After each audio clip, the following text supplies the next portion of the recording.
The manual said escape. The sky said turn. August 14th, 1943. 9,000 feet over the Markham Valley, New Guinea. The air is wet and heavy, thick with heat that never quite leaves this place.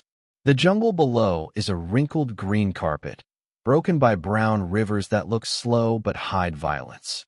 Inside the cockpit of a P-38 Lightning, First Lieutenant Alan Reeves grips the control yoke hard enough to feel the vibration through his gloves. Twin Allison engines howl on either side of him, a metallic scream that drowns out everything except his own breathing. Then the warning shout crackles in his headset. Zeros. High right. Reeves snaps his head up. 3 dark shapes roll out of the sun, wings flashing.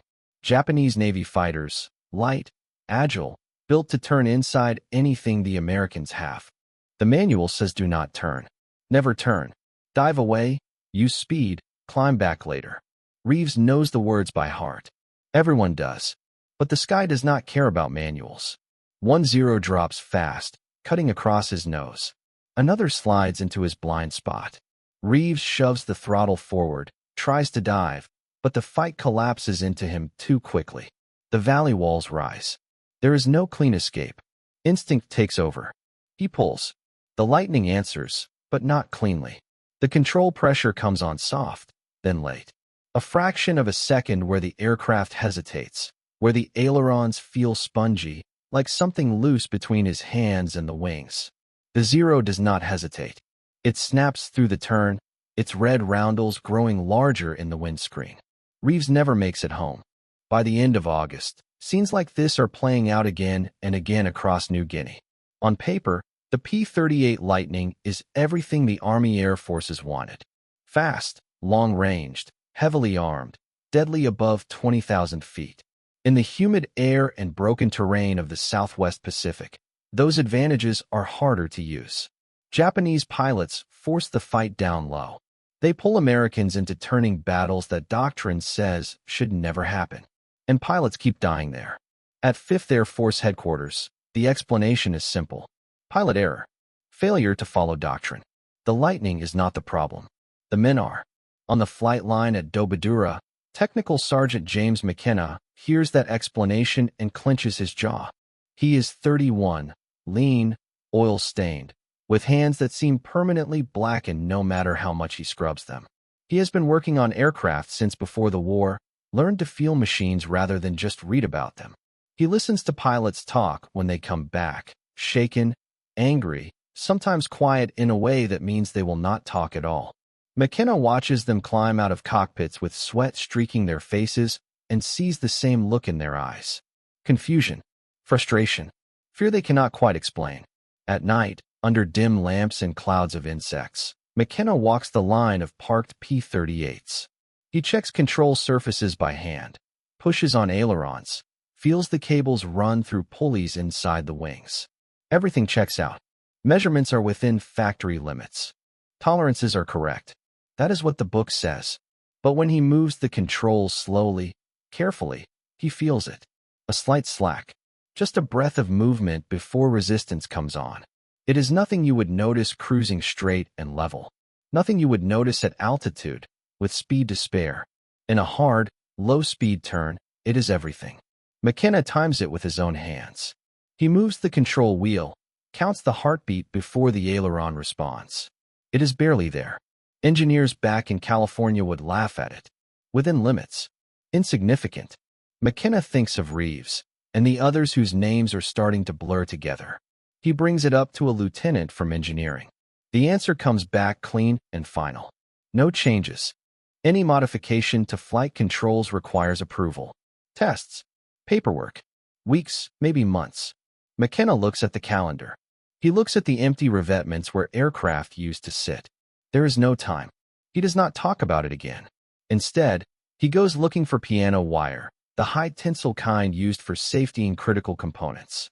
He cuts a short length, bends it just so, and fashions a simple tensioner that will take up the slack without altering the system in any visible way. It is crude. It is elegant. It is absolutely unauthorized. He installs it inside one P-38, working fast, listening for footsteps. When he is done, he He moves the controls again. This time, there is no hesitation. The response is instant, sharp, alive. McKenna steps back, wipes his hands on a rag, and stares at the aircraft. From the outside, it looks exactly the same. Same twin booms. Same olive drab paint. Same serial numbers stenciled on the tail. Inside, it is something else entirely. The sun is already low when the pilot assigned to that aircraft walks up the next morning, unaware that his Lightning is no longer quite what it was yesterday. The first test was combat. August 15, 1943. Dawn at Dobadura airstrip. The morning comes gray and damp, mist clinging to the jungle like breath on glass. The pilot assigned to the modified P-38 is First Lieutenant Charles Eddie Monroe, 25 years old, sharp-eyed, already tired in the way men get after too many missions too close together. He does not know his aircraft has been changed. No one tells him. McKenna watches from a distance as Monroe runs his pre-flight, tapping panels, checking control surfaces with the casual confidence of someone who trusts the machine because he has to. Monroe climbs into the cockpit and straps in. Engines cough, then catch. Twin propellers blur the air into silver discs. The Lightning taxis out, nose bobbing slightly over the rough strip, then lifts cleanly into the sky. McKenna stands still until the sound fades. An hour later, radar picks up incoming contacts. Japanese fighters moving in low, using cloud cover and terrain. The squadron scrambles. Monroe finds himself alone on the edge of the fight, turning toward a cluster of shapes weaving below him.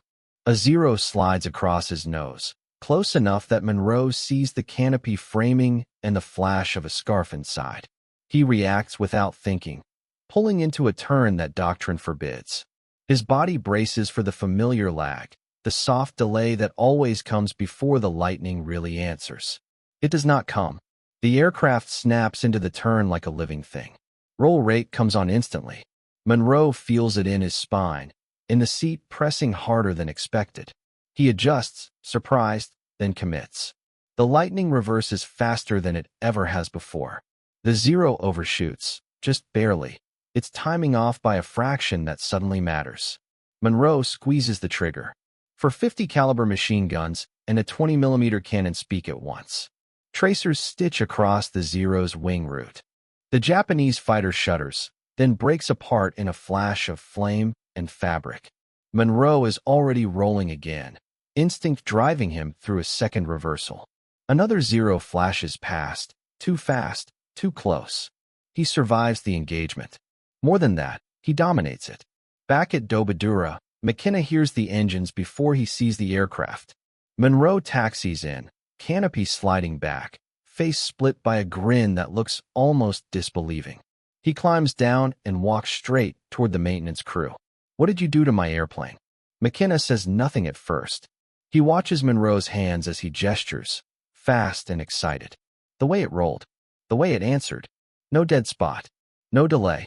It felt like it wanted to fight. Word spreads the way it always does in combat units. Quietly, between pilots, between crew chiefs, in low voices away from officers and paperwork. Another Lightning gets the wire. Then another. Each time, the change takes minutes.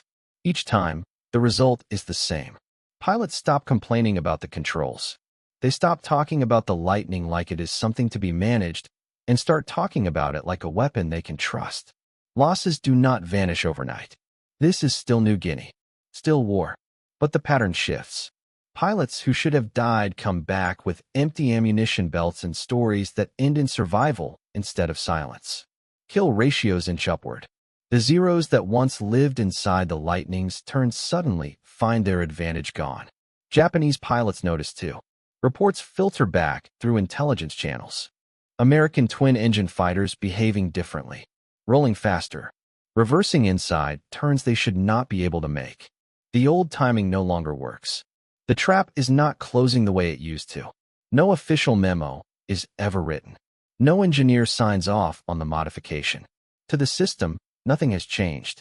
To the men flying and fixing the aircraft, everything has. McKenna keeps his head down. He does not brag. He does not write letters. He knows how close this is to court-martial territory. He also knows what he sees on the flight line every evening. Fewer empty revetments. Fewer pilots not coming back. One afternoon, an officer from headquarters visits the field. He walks the line, asks questions, listens. McKenna answers carefully. The tensioners are hidden deep enough that a casual inspection will not find them. The officer leaves without comment. The fix spreads anyway. By September, it is common knowledge among lightning squadrons in the area. Mechanics learn how to do it by watching.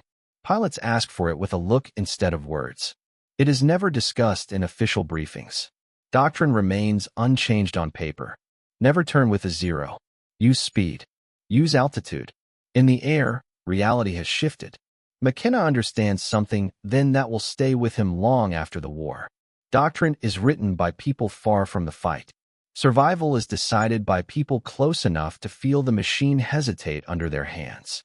And sometimes, the difference between those two worlds is a piece of wire no one is supposed to install. When Doctrine lags behind blood. September 1943. The air war over New Guinea hardens into routine violence. Morning missions blur into afternoon scrambles, into evenings spent counting aircraft as they return. The P-38 Lightning is still the same on paper. Manuals still worn in bold language about turning engagements. Instructors still hammer the lesson into new pilots arriving from stateside training. Yet in the cockpits of modified aircraft, something quiet and dangerous is happening. Confidence is coming back. Captain Robert Hayes feels it the first time he is bounced low over the coast. 2 Zeros dive out of cloud, trying to bracket him. Hayes reacts without hesitation, rolling hard left, then snapping back right. The Lightning answers instantly.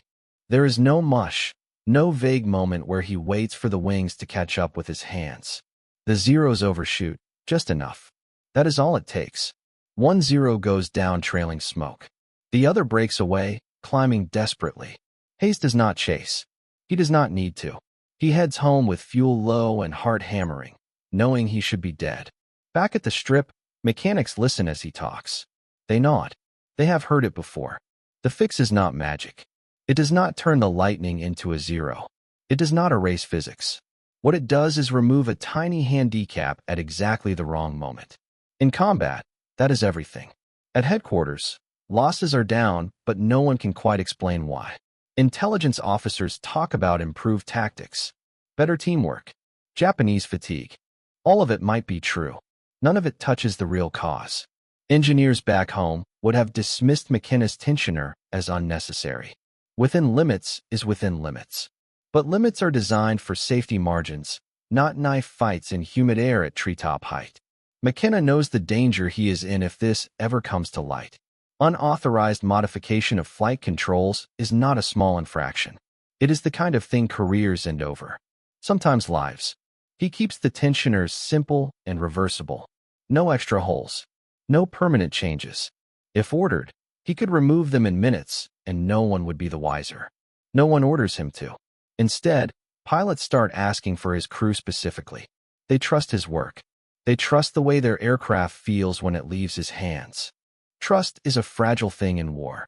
Once broken, it rarely comes back. McKenna understands the weight of it and feels it every time an aircraft takes off. Japanese pilots begin adjusting as well. They try new angles of attack. They test American roll rates and find them unfamiliar. Engagements stretch longer. Mistakes happen on both sides. But the easy kills are gone. The Lightning earns a different reputation. Not in newspapers. Not in official histories. In ready rooms and maintenance tents, spoken quietly. The P-38 is no longer something you simply fly fast and straight. It is something that can fight back when everything goes wrong. McKenna watches pilots he recognizes come back again and again. Men who should have been statistics. He also watches empty revetments fill less often. It is not enough to end the war. It is enough to matter. Late one evening, as rain drums on corrugated metal and mosquitoes swarm the lamps, McKenna sits alone with a cup of bitter coffee. He thinks about how small the change was. A piece of wire. Minutes of work. No approval. No tests beyond the only one that counts. Combat. He knows there are other fixes like this out there, being made by other men whose names will never be written down. small acts of defiance against procedure, driven not by ego but by the simple refusal to accept preventable loss. War is full of grand strategies and sweeping movements. It is also full of moments where one person decides that the book is wrong today. The lightning roars overhead on night patrol, engines echoing off the jungle. McKenna listens until the sound fades and allows himself a brief hope that the man inside will come back. The fix no one was allowed to see. October 1943. The monsoon rains come hard and without warning. Water floods the strips, turns maintenance areas into mud, and soaks everything that is not sealed tight. Aircraft operations continue anyway. The war does not pause for weather. Under canvas shelters and open wings, McKenna and his crew keep working, hands slipping on wet metal, tools rusting almost as fast as they are wiped clean. By now, more than half the squadron's lightnings carry the hidden tensioner. There is no record of it, no serial number block, no notation in logbooks. If you know where to look, you can see the difference the moment you move the controls. If you do not, the aircraft appears perfectly normal. That is exactly the problem. A directive comes down from higher command. Increased inspections, standardization, rumors of a technical review. Someone somewhere has noticed that something is different, even if they cannot put a finger on what it is. McKenna feels the noose tighten. Inspection teams arrive with clipboards and clean uniforms. They check tolerances, cable runs, pulleys.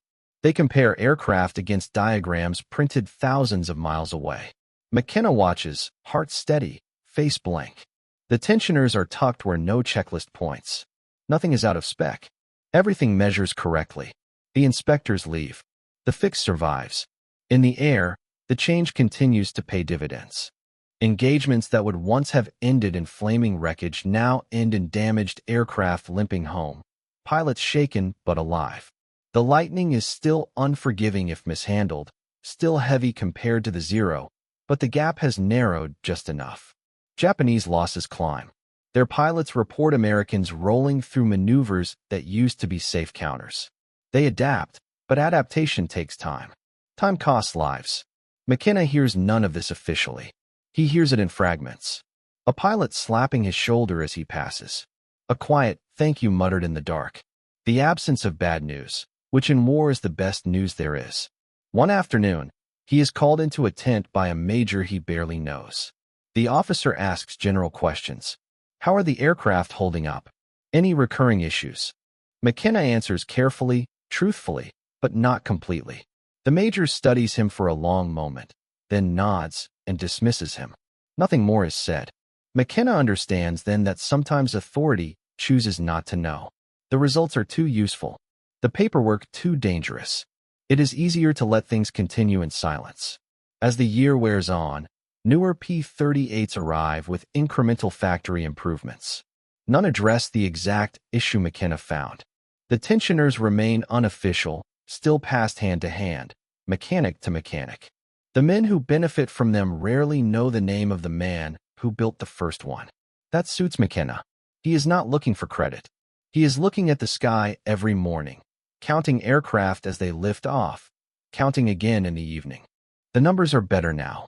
Late in October, a pilot is brought back on a stretcher after a brutal engagement.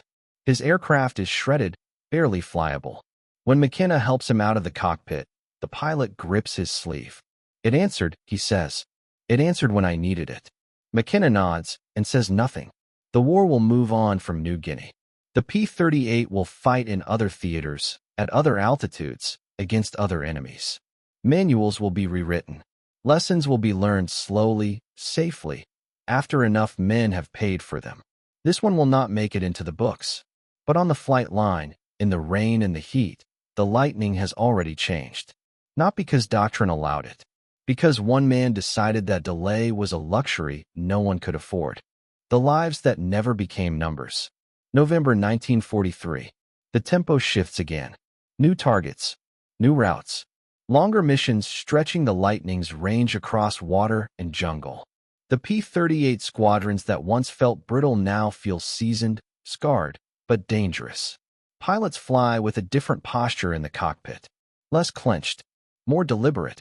They still respect the Zero. They just no longer fear it the same way. McKenna notices the change in small ways. Laughter returning to ready rooms. Pilots arguing about tactics instead of funerals. Aircraft coming back with holes and bent metal, but coming back. He keeps working, adjusting, listening. One afternoon, a young replacement pilot arrives fresh from the States. Second Lieutenant Mark Ellison, barely 22, eyes wide at the sight of combat-damaged aircraft. McKenna watches him during pre-flight, sees the stiffness in his movements, the way his hands linger on the controls. Ellison does not know what to expect in a fight. He only knows what the manual says. A week later, Ellison is jumped over the Huon Gulf. 2 Zeros force him down, drag him into exactly the situation instructors warned about. He reacts late, rolls hard, waits for the familiar mush he was taught to expect. It never comes. Ellison survives by instinct and luck, by milliseconds and muscle memory. He lands shaking, canopy fogged with sweat, eyes wild. He finds McKenna later that night and thanks him without fully understanding why. McKenna does not explain. He only tells Ellison to get some rest. This is how the fix works now. Quietly, invisibly. A chain of cause and effect that never appears in reports. Each tensioner is a life that does not end in smoke. A family that does not receive a telegram. A name that never becomes a statistic. Historians will later argue about kill ratios and tactical evolution. They will chart graphs and argue margins. They will not see McKenna in the rain, tightening wire with numb fingers. They will not hear the silence where bad news used to be. As winter approaches, the squadron rotates out. New units move in. Some of McKenna's knowledge moves with them. Some does not. War scatters people faster than ideas. McKenna stays behind for a time, then moves on to another field, another line of aircraft. He does not know how long the fix will survive without him. He only knows that for a while, here, it mattered. Years later, after the war, engineers will identify control harmony issues in early P-38 models. Modifications will be standardized. The Lightning's reputation will be reassessed. None of that helps the men who died before August 1943. McKenna never files a report, never asks for recognition. When the war ends, he goes home and blends back into civilian life, another mechanic with oil in his pores and memories he does not share. But the pilots remember. Some of them. In fragments. In stories that start with something like, "My airplane just felt different that day." That difference is the true legacy of the fix. Not victory banners. Not citations. The absence of loss. And in war, absence is everything. Where innovation really lies. December 1943. New Guinea begins to fade behind the front line as the war pushes north. Airstrips empty. Units move on. The jungle slowly reclaims the revetments and scarred ground where men once worked around the clock. For the Army Air Forces, the P-38 Lightning will go on to fight in other skies. Its story written in official histories as a machine of speed and firepower, a twin-boomed symbol of American air power. The small change that helped save lives here will not be mentioned. James McKenna leaves the flight line without ceremony. There is no handshake from headquarters. No ribbon. His work was never authorized, never acknowledged, and never supposed to exist. That is exactly why it worked.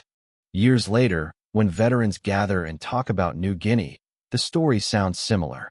The heat, the rain, the zeros that came out of nowhere, and sometimes a pause. A moment where a pilot frowns and says something like, "There was a time when the Lightning stopped hesitating." That is as close as the truth ever comes to being spoken. War teaches a brutal lesson about systems and reality. Doctrine is written to prevent mistakes. It cannot anticipate every situation. When conditions change faster than paperwork, survival belongs to those who notice what is actually happening and act on it. McKenna did not set out to change the P-38 forever. He set out to stop watching men die for a reason that felt wrong. He saw a fraction of a second of delay and understood what it meant in a turning fight at low altitude. He did not have permission to fix it, so he did anyway. Somewhere over New Guinea, in the humid air where the jungle meets the sky, that decision rippled outward. It showed up in engagements that ended differently than they should have. in pilots who walked away instead of being carried, in enemy tactics that suddenly stopped working. This is how real innovation happens in war. Not in design offices thousands of miles from the front. Not in manuals written for perfect conditions. But on the flight line, under rain and pressure, when someone decides that rules can wait and lives cannot.